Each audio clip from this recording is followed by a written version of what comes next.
Hello, welcome to Baldur's Gate 3. Today we're going to be doing a challenge run where we're going to see if we can complete Baldur's Gate 3 as the Dark Urge without killing anybody. And able to do non-lethal damage to creatures and other people, we're going to have to be using melee weapons. We cannot use ranged or magic at all, so I've decided to go Monk, as mostly that focuses on unarmed combat. This is the stats I'll be going with, and I'm still sticking with White Dragonborn because, well, Dark Urge is canonically a White Dragonborn, so I might as well stick with it. I promptly name myself the Light Urge because I think I'm funny, and I just finished customizing my Guardian just a moment ago. I have my first senses of Dark Urge thoughts, and I begin my journey on the Nautiloid. I then enable non-lethal attacks, poke around in what looks to be brine shrimp, rolls very well. I then proceed to meet up with us and then critically fail my roll, killing him, and having to reload my save.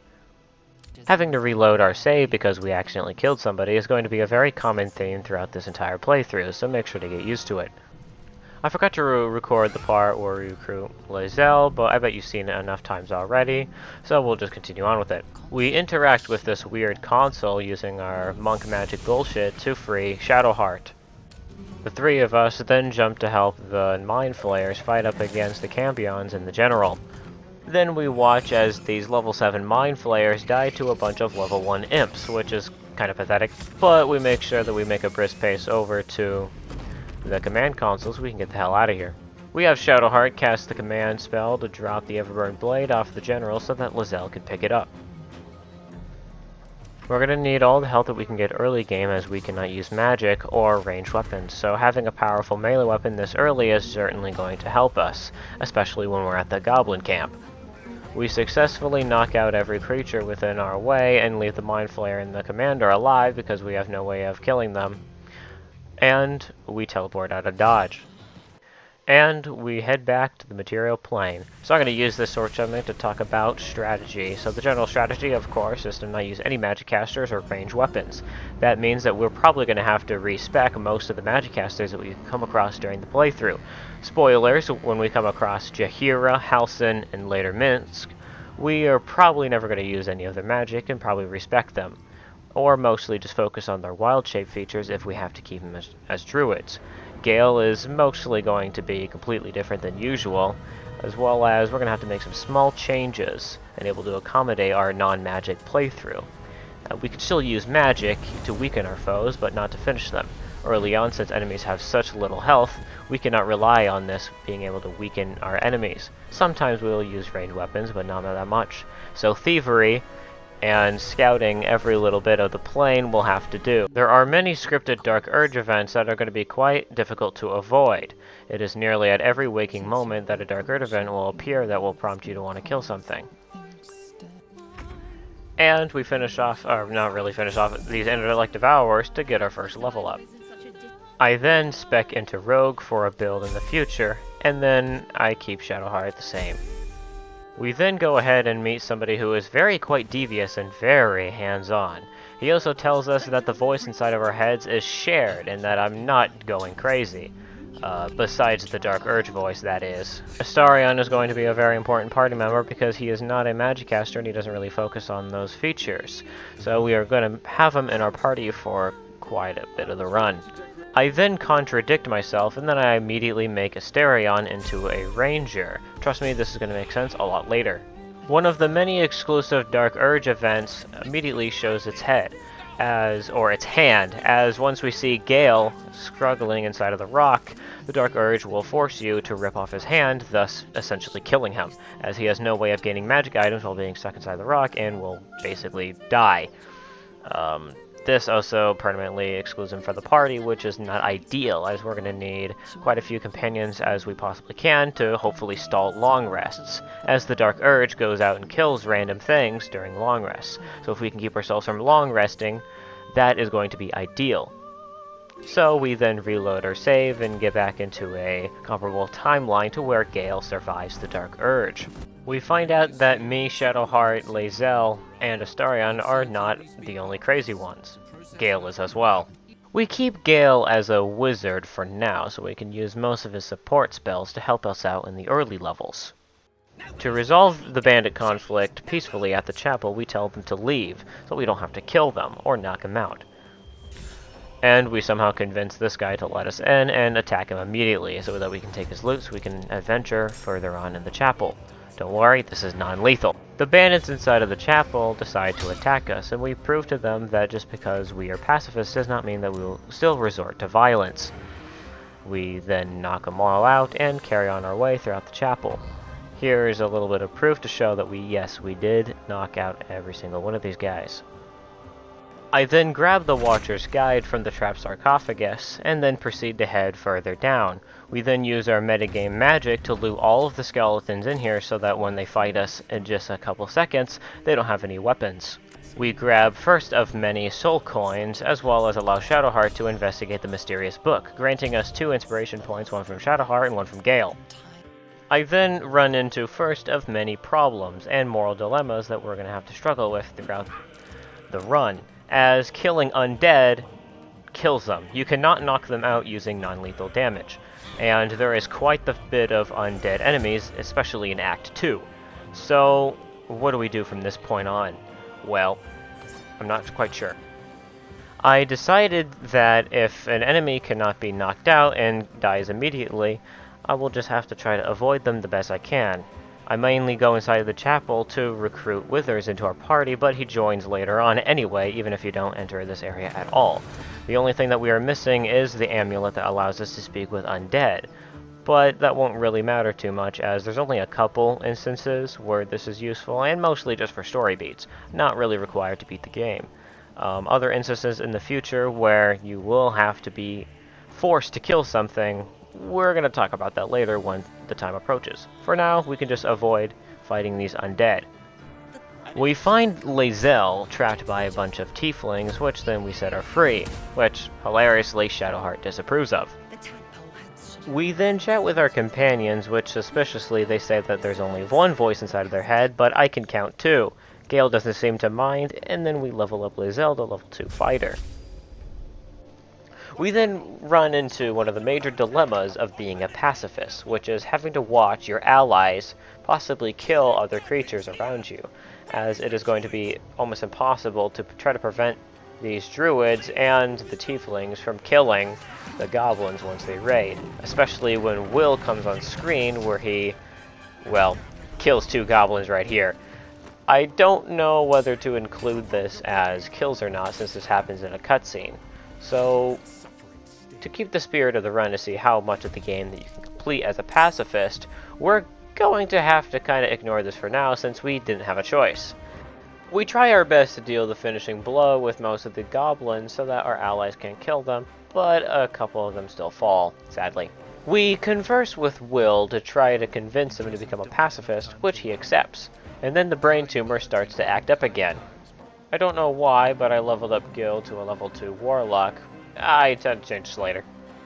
We don't try to commune with the bird with the Dark Urge, as it will just kick it. Speaking of kicking things, if the Dark Urge ever wanders upon the squirrel at the top of the grove, this happens. Again, there are multiple instances where the Dark Urge just automatically kills something. And since this is technically us killing it in a cutscene that we can prevent by just avoiding this area, we reload the save and try not to do this again. I didn't get a recording of this, but in a subsequent playthrough, I learned that a Dark Urge exclusive event actually happens here, where you can actually convince Kaga and the snake to attack and kill Arabella, further proving that we are batshit insane. But we find out that Kaga is also probably affected by the Dark Urge, since she's the one threatening to kill, and she actually does, kill a child. And, well, we prevent her to do that, and we discover more about Kaga's dark plot.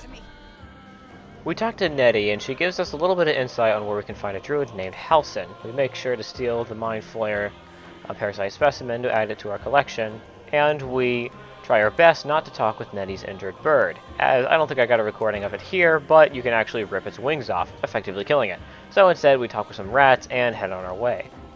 We meet up with Damon and make sure that we're on his good side so that we can upgrade Karlach's infernal engine later. We head on over to the Owlbear Cave. We find a couple people trying to kill it. We convince them to go ahead and try to attack it, but no matter what, the owlbear will die. So there isn't really a way that we can try to prevent this owlbear's death other than just not being a part of it, which I discover by reloading the save multiple times. After being defeated, I just ignore the owlbear and I head on my way. Luckily for us and the entire community, Larian Games and the Dark Urge isn't dark enough to kill this dog, as we kill basically every other animal that we come across during the Dark Urge playthrough. So we then recruit the dog into our party, and all is merry and good.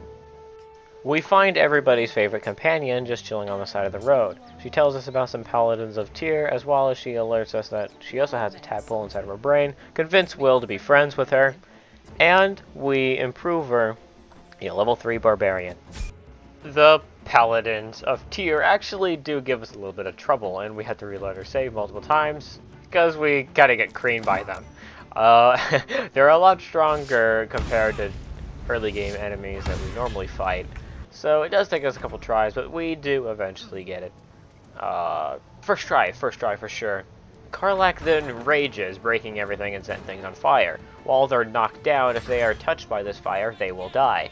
We had to reload our save a couple more times, even past this, to make sure that they stay alive, but eventually we finally get it, where they don't burn to a crisp in the burning building. Here's some proof. Normally, when you find the gnolls attacking the Zhentarim, you can actually convince the gnoll pack leader to kill themselves, as well as the rest of their pack group. This, of course, breaks the rule of the challenge, so we have to manually attack every single one of these gnolls, which honestly does take all of our short rests and the entirety of our resources. But we are successful in the end, and we save the 2 humans. We then again run into another hurdle, just like what happened to Will during the cutscene at the Druids Grove, as this is one of 2 locations that Asterion will decide to head on out and sequate his sanguine hunger by eliminating and basically killing a boar. Now, it didn't trigger for me in this location, which means that it will trigger in the other location, possibly after the first long rest. If we were able to meet at both of the locations and possibly complete Act 1, find out that he's a vampire before he goes out and kills one of the boars, we can possibly skip this little dilemma. So now we are on a time crunch. After having used all of our resources on the gnoll fight, the only thing left is to try to hope that we can complete the rest of this area and move on to the next without having to long rest. Now we are on a timer. We then have Mommy Karlach assist and save people from the fire. We find the dude's ring. Will tells us a little bit more about his backstory after we save one of the Flaming Fist's important officials from the fire. We then meet up with this one tiefling who tells us that the Githyanki down below are definitely not our friends. Then Lae'zel tries to convince us that they definitely are friendly. This is not what friendly people do. We then let them know that we are definitely on their side, and I see quite a few content creators struggle to get out of this area alive, but it's just as simple as just talking with them, and they won't attack you. It's very simple, guys. We then bully this goblin to allow us safe passage throughout the village, so that we don't need to resort to violence. We do a little bit of looting so that we can find some infernal iron. We then have a chat with the enlightened ogre so that we can get his warband, also dissuade him from attacking people in the future. This is around the time that we hit level 4, now things are starting to get a little interesting. Then Gale, like an addict, tries to tell us that his addiction is totally not harmful, and that it is a necessity to keep him alive. We then level up Shadowheart to become a paladin so that we can get lay on hands and a little bit more support healing, as we're going to need it. We also bring Karlach and the infernal iron that we found earlier over to Daemon so that we can make sure that she doesn't overheat and die. Once we head on over to the Goblin camp, we get a hit of cringe from the 3-man protagonists as they try to dominate us, but the weird little artifact that Shadowheart has been carrying around proves to be quite useful as it deters us from feeling the cringe, and it saves the day. We free Volo from his captors. We instantly run into another problem. We need to knock out all 3 of the Goblin leaders. The only issue is we can't seem to knock out Gut in one turn. We need to knock out all 3 of the leaders in one turn, and this isn't going to happen at level 4, as they will call for help. So we need to find out non-lethal creative ways to knock all three of them out. Luckily, True Soul Gat can be killed, sort of, by somebody else. I don't know whether to include this as us killing them or something that can be avoided, as, like I mentioned earlier, we need to try to complete as much of the game as possible without killing. Of course, we can save all three of these people's lives if we just avoid the Druid arc entirely, which isn't in the spirit of the run. So, we have Corilla take out Gut by just accidentally getting ourselves kidnapped and conveniently saved. For the other two, however, that's going to be a completely different story. We get a little insight from this goblin still trying to praise Magublia. We loot this one secret area right behind Joragzalin's throne with Asterion, and we have a little chat with Joragzalin, trying to convince him that we are not a threat to him, and we befriend him for now, so that he doesn't immediately attack us on sight, so we can come up with a better game plan. We have a chat with easily one of the best characters in the entire game, and it turns out she's going to be the biggest problem of the run, hands down. Because of, well, first off, because she is a recruitable companion later on in the game, knocking her out doesn't actually count as killing her as a part of the quest. So, what do we do now? We're gonna try to ignore that little inconvenience for now. So we head on over to the Torturer and try to save this guy's life, which we successfully do, and learn a little bit more about Halsin. Although, be careful, I did not know of this, but apparently if you talk to this guy using the Dark Urge will have, well, urge to kill this guy, which obviously isn't pacifistic, so we have Asterion talk to him instead. And we spend quite an impressive amount of attempts trying to free Halsin from this jail, as he will attempt to kill all these goblins. Luckily enough, it is possible to do the finishing blow and knock them out without killing them in this area, which we promptly do, other than the one that he tackles in the cutscene. Although, like you see in this clip, we cannot free Halsin yet, as this will immediately cause all the goblins in the camp to become hostile, so we leave him inside of the jailhouse for now. We refresh our save, and we give Halsin a little bit of a chat, and he turns out to be quite the cool guy. And he talks to us about Kaga, the Druids Grove, as well as the goblins, and he tells us a plan about how to take out all of the goblin leaders. This is when I knock out Minthara, and later I learn that she has to be killed and able to progress in this quest. So, just ignore this little bit of struggling for now, as I'll find out the hard way in a bit. We ignore Halsin's advice for now, and we go ahead and take our first long rest after this, as there is no way that we can take down Joragzalin with what we have currently.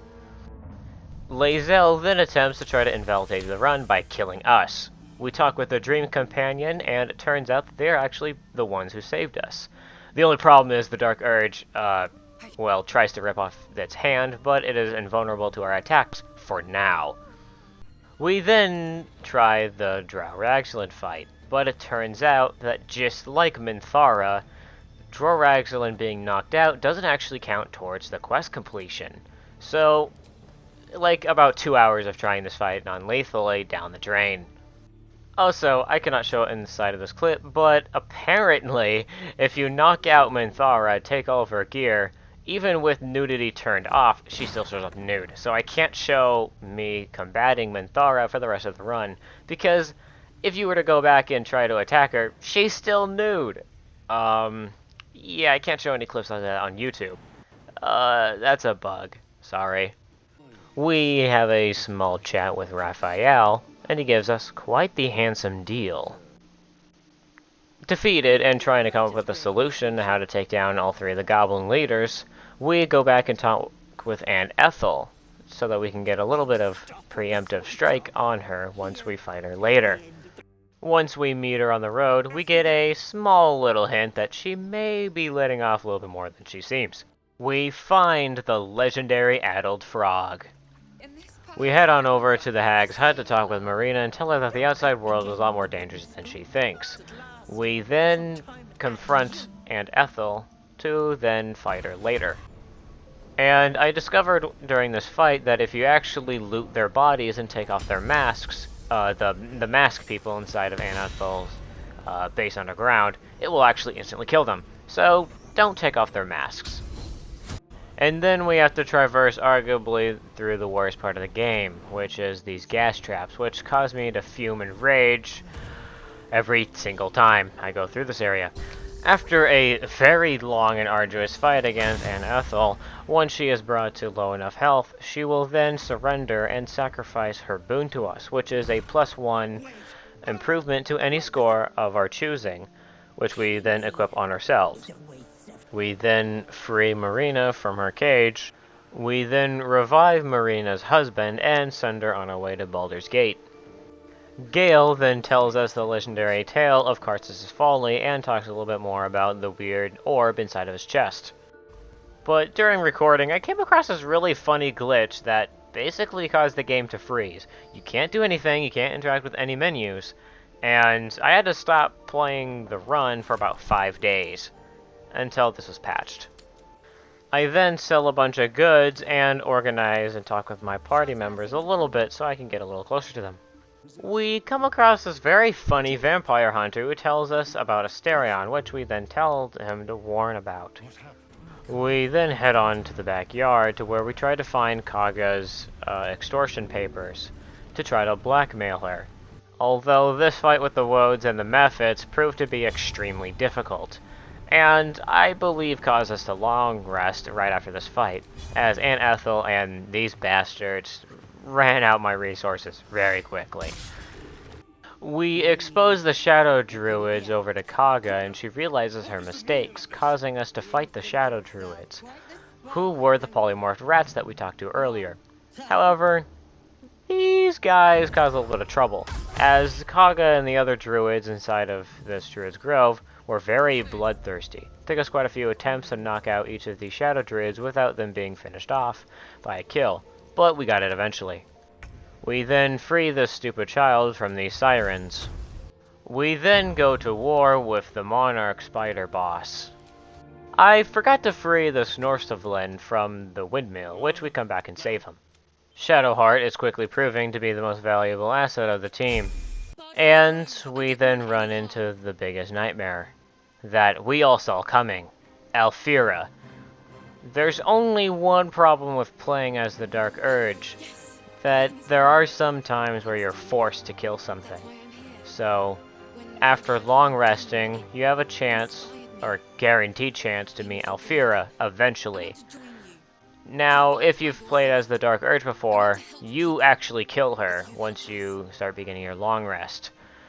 And there's no way to actually get her to scamper away from your camp, as even if you convince her to leave by yelling at her, you still kill her. Now here's the kicker.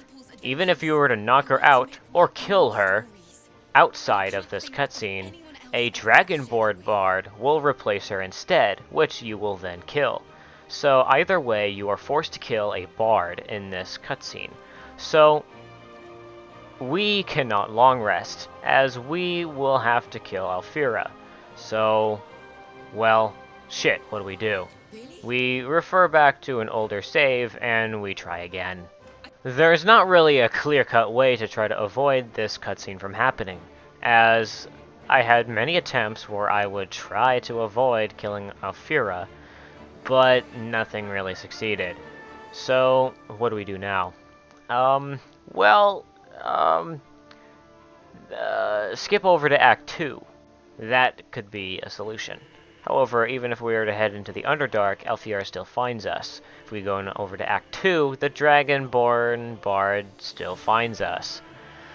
So, we can't skip this area quite yet, as it seems like we are destined to kill a Bard. This is a clip of me trying to escape to the Underdark, but Alfira still finds us. And then here is a clip of me trying to escape over to Act 2, but as you may guess, Alfira still finds us. How? Apparently, if you find this paraplegic tiefling in this shed as the Dark Urge will actually berate and yell at this person, so try not to talk with this person with the Dark Urge. I then give inspecting the Iron Flask a try that we got from the Zentaram, which will be a surprise tool that will help us later. But for right now, we keep whatever beast is inside dormant. I head on over back to the Goblin camp, and I save the owl bear from its captives. I also invite it over to our camp to chill out later. And this is the part where I'm completely confused. There is no way that I can find to escape killing Alfira or the Dragonborn Bard. And my plans are starting to run short. There's nothing on this map that I can use to try to circumvent the death.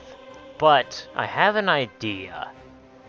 Although I come up with an ingenious idea. You can count this as me killing Droraxolin and Minthara, but with the Iron Flask, it summons a spectator, which the spectator wins most of the time against Droraxolin, and it is possible to drag him over to Minthara to finish her as well. So if you want to count this way of defeating Droraxolin and Minthara as killing them, you can.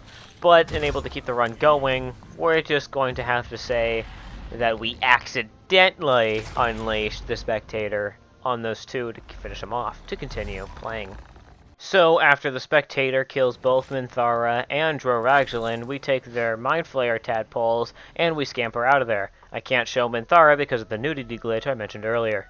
Sadly, we kind of have to suck up having to have been the direct cause of a character's death. So, whether you want to continue watching this video and believing that this is a valid playthrough or not is up to you. But, well, I don't know whether to be disappointed or happy in a sense that I was able to find a semi-loophole. But, you can, it's up to you. Zevlor then congratulates us for taking down the goblins, and he invites us over to a party. I then head on over and steal the Druid's idol to get the Ring of Protection from the Thief Children, although I didn't record me doing this. We have a little song and dance so that I can rob the Druid shopkeeper and grab most of his materials. After we head on over to the camp, we talk with our companions to sort of lighten the mood and hopefully not have a suspicious bloodstain. We decide to romance Will because, well, why not? He's a pretty cool guy, and I think it matches the tone of our light urge, especially since we're both very well-spirited people. And even his Riz kind of makes me blush a little bit. Check out my live reaction. Woo, yeah! Will is the Riz Lord, to be honest. Oh my god. I kind of blushed a little bit there for real. And, luckily enough for us, if we are able to complete the entire Druid arc within one long rest, it actually saves Alfira, or the Dragonborn Bard, as we don't kill him tonight, as only one event can happen per long rest night. And, well, this is the event. So, Alfira is saved, and we can continue the run for another day. We then take a long rest and enjoy that, well, nothing happened. No death, no killing, and Will is thinking about us in our dreams. Oh my god, Alfira wasn't killed! Oh my god! Oh, we fight for another day! We fight another day! We fight another day! Oh my god, that worked so well! We fight another day! Woo, yeah!